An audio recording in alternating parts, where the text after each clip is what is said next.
Breaking news అందరికీ మొత్తానికి పవన్ కళ్యాణ్ గారి పైన ఉన్నటువంటి ఏదైతే కాంట్రవర్సీ ఉందో ఆయన కోడి చెరువుని కబ్జా చేశాడు, ప్రజాధనాన్ని ఆయన దుర్వినియోగం చేశాడు, ప్రజల్ని గవర్నమెంట్ని రాష్ట్రాన్ని కూడా మోసం చేస్తున్నాడు అని చెప్పేసి గత 2-3 నెలల నుంచి కూడా ఏ విధంగా సోషల్ మీడియాలో మాట్లాడుతూ ఉన్నారో అది ఎంత పెద్ద కాంట్రవర్సీ అయిందో కూడా మనం చూసాము. ముఖ్యంగా పవన్ కళ్యాణ్ గారు తెలంగాణలోని ఒక 10 ఎకరాల భూమిని కబ్జా చేశాడు, అది కూడా చెరువులాన్ని కబ్జా చేశాడు. సో మరి దాని పట్ల తెలంగాణ గవర్నమెంట్ ఏం చేస్తుంది, ప్రశ్నించదా, హైడ్రా కమిషన్ ఏం చేస్తుంది, ఈ విధంగా రకరకాలుగా మాట్లాడారు.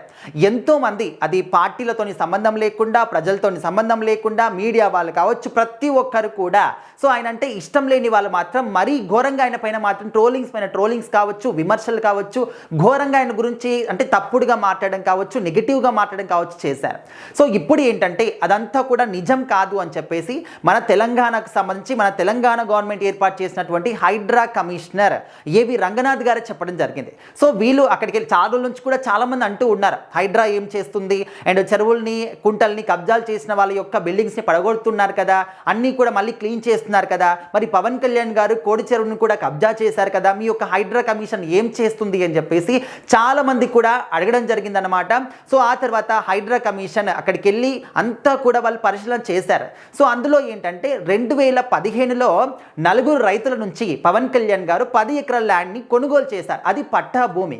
సో ఆ తర్వాత ఏంటంటే 2016లో ఏంటంటే ఇక్కడ ఈ చెరువు హద్దుల్ని ఏదైతే కోడి చెరువు ఉందో ఆ హద్దుల్ని ప్రకటిస్తూ ముసాయిదా విడుదలైంది. సో ఆ యొక్క ముసాయిదా యొక్క తుది నోటిఫికేషన్ ఎప్పుడు విడుదలైందంటే 2024లో విడుదలైంది.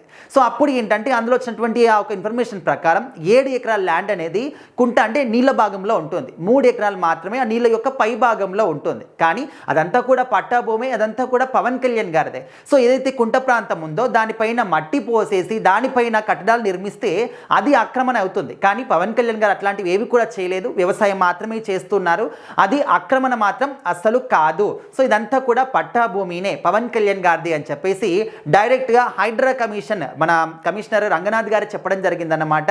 సో ఇప్పుడు ఎవరైతే పవన్ కళ్యాణ్ గారిని నెగిటివ్గా చేసి మాట్లాడారో, ఎవరైతే ప్రశ్నిస్తూ మాట్లాడారో వాళ్ళందరికీ కూడా సరైన సమాధానం అయితే దొరికింది అని చెప్పేసి అందరూ కూడా అనుకుంటూ ఉన్నారు. బట్ అక్కడ 4 రైతుల నుంచి 2015లో కొనుగోలు చేసినటువంటి పవన్ కళ్యాణ్ గారు 2016లో ముసాయిదా విడుదలయ్యి 2024లో తుది నోటిఫికేషన్ వస్తే సో మరి ఆయన ఆక్రమణ చేసినట్టు ఏ విధంగా అవుతుంది? ఆఖరికి రాజకీయ నాయకులు కూడా దీన్ని అదునుగా వాడుకొని రకరకాలుగా కామెంట్ చేశారు పవన్ కళ్యాణ్ గారి పైన. ఆయన ఎప్పుడూ కూడా ఆయన డైరెక్ట్గా చెప్పేశాడు, ఆల్రెడీ మీటింగ్లోనే మనం అందరూ కూడా విన్నాము, అది ఒకవేళ భూ ఆక్రమించినట్టు తేలితే నేను డైరెక్ట్గా ల్యాండ్ అంతా కూడా 10 ఎకరాల భూమిని తెలంగాణ గవర్నమెంట్కి రాసిస్తేస్తాను అని చెప్పేసి పబ్లిక్గానే చెప్పడం జరిగింది. సో అంతకన్నా ఇంకా ఏం కావాలి? సో మొత్తానికైతే పవన్ కళ్యాణ్ గారి పైన ఈ యొక్క కాంట్రవర్సీ, ఒక విమర్శలు అనేవి చాలా రోజుల నుంచి కూడా చేస్తూ ఉన్నారు. బట్ అన్నిటికీ కూడా సరైన సమాధానం మాత్రం హైడ్రా కమిషనే చెప్పడం జరిగింది.